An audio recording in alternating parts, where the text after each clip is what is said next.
अस्सलाम वालेकुम व्यूअर्स, आप देख रहे हैं YouTube channel Shakra food secrets. आज हम बना रहे हैं बढ़िया सा आड़ू का शरबत, जिसे आप बनाकर 3 महीने तक इस्तेमाल कर सकते हैं। और आपसे परफेक्ट रेसिपी शेयर करेंगे, परफेक्ट रेशो के साथ। ओनली 3 इंग्रेडिएंट्स में हम इसको तैयार करेंगे। तो देखते हैं इसको बनाने के लिए हमें किन चीज़ों की ज़रूरत है। और अगर आपको मेरी वीडियोज़ अच्छे लगते हैं, मेरे चैनल को सब्सक्राइब कीजिए। पास में ये जो बेल का आइकॉन है, इसको प्रेस करने से आपको मेरी वीडियो के नोटिफिकेशन सबसे पहले फ्री में देखने को मिलेंगे। बिस्मिल्लाहिर्रहमानिर्रहीम। तो देखिए यहाँ हमारे पास 1 किलो आड़ू हैं। धो के हमने पानी अच्छे से खुश्क कर लिया है। एक आड़ू उठाएंगे और डीपली कट्स लगा लेंगे। हम रफली कट करेंगे, आप छोटे बड़े जैसे भी पीसेस में इसे कट कर सकते हैं। तो देखिए जो बाजार के डब्बे वाले जूसेस हैं और मशरूबात हैं, उन्हें हम बाय बाय करेंगे और घर पर ही एक शरबत बनाकर तैयार कर लेंगे। और आजकल गर्मियाँ हैं, आप बच्चों को बड़ों को दोनों को ये बनाकर पिलाएं तो बड़े मज़े का उनको लगेगा। और ये देखिए ये जो गुठलियाँ हम इसे साइड में निकाल लेंगे। और अब ये सारे हमने ऐसे रफली पीसेस में कट कर लिए हैं। एक जूसर का जग लेंगे और ये सारे पीसेस हम उसमें डाल देंगे। तो चलें देर किस बात की, और 1.5 गिलास हम इसमें साथ ही साथ पानी डाल देंगे। पानी डाल लेने के बाद हम इसे अच्छे से 1 से 2 मिनट के लिए हाई स्पीड पर चला लेंगे, ताकि जो आड़ू के छोटे छोटे पीसेस होते हैं वो इसमें साबित ना रह जाए, एकदम महीन सा पेस्ट बन जाए। और एक कढ़ाई ले लेंगे, उसके ऊपर मोटे होल वाली छलनी रखेंगे। यहाँ पर हम बारीक छलनी का यूज़ नहीं करेंगे। और ये जो सारा पेस्ट है हम इसमें डाल लेंगे और एक चम्मच की मदद से हिलाते हुए ये सारा पल्प जो है हम छान लेंगे।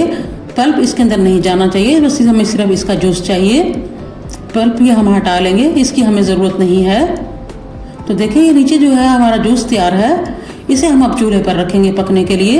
1 से 2 मिनट के लिए हम इसे उबाल आने देंगे। तो जब अच्छे उबाल आने लग जाएंगे, इसके अंदर हम 1 किलो चीनी लेंगे। 1 किलो हमने आड़ू लिए हैं और 1 किलो ही हम इसके अंदर चीनी डालेंगे। चीनी डालकर मिक्स करते जाएंगे।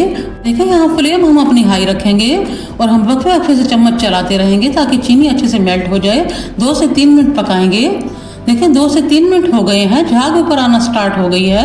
अगर आपको मेरी वीडियो अच्छी लग रही है तो हमारे चैनल को सब्सक्राइब कर लें और वीडियो को लाइक एंड शेयर करें। यहाँ देखें चूल्हा हम अपना मीडियम लो कर देंगे और इसे तब तक पकाएंगे कि तब तक ये झाग जो है वो बैठ ना जाए। देखिए झाग जो है हमारी बैठ गई है और एक अच्छा सा परफेक्ट सा कलर आ गया है। हम इधर कोई फूड कलर का इस्तेमाल नहीं करेंगे, इसका अपना ही बढ़िया सा कलर है। अगर आप चाहें तो इस पॉइंट पर थोड़ा सा फूड कलर डाल सकते हैं। 1 खाने का चम्मच हम भरकर सिरका डालेंगे और मिक्स कर लेंगे। और शरबत हमारा गाढ़ा होना शुरू हो गया है। आधा चाय का चम्मच हम इसमें काला नमक डालेंगे, या अपने टेस्ट के हिसाब से आप कम या ज़्यादा कर सकते हैं। तो देखिए इसे सिर्फ 2 मिनट और पकाएंगे और चूल्हा बंद कर लेंगे, क्योंकि ये ठंडा होने के बाद मज़ीद गाढ़ा होगा। तो देखिए शरबत हम अपना ठंडा कर लेंगे। शरबत ठंडा हो गया है और इसे बोतल में शिफ्ट कर लेंगे।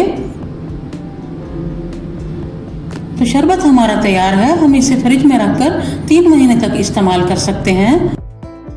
तो चलें जी जल्दी से हम लगा लेंगे गिलास, और गिलासों में डालेंगे हम ढेर सारी आइस।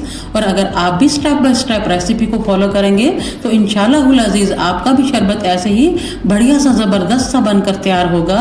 तो अब हम गिलासों में डालेंगे शरबत। जितना आपको पसंद हो मीठा अपने टेस्ट के हिसाब से आप डाल लेंगे। सभी गिलासों में बराबर डालेंगे। शरबत डाल लेने के बाद हमने तुखम बेलंगों को भिगो कर रखा था पहले से ही।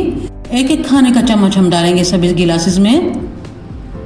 1 बाय 1 करके डालते जाएंगे।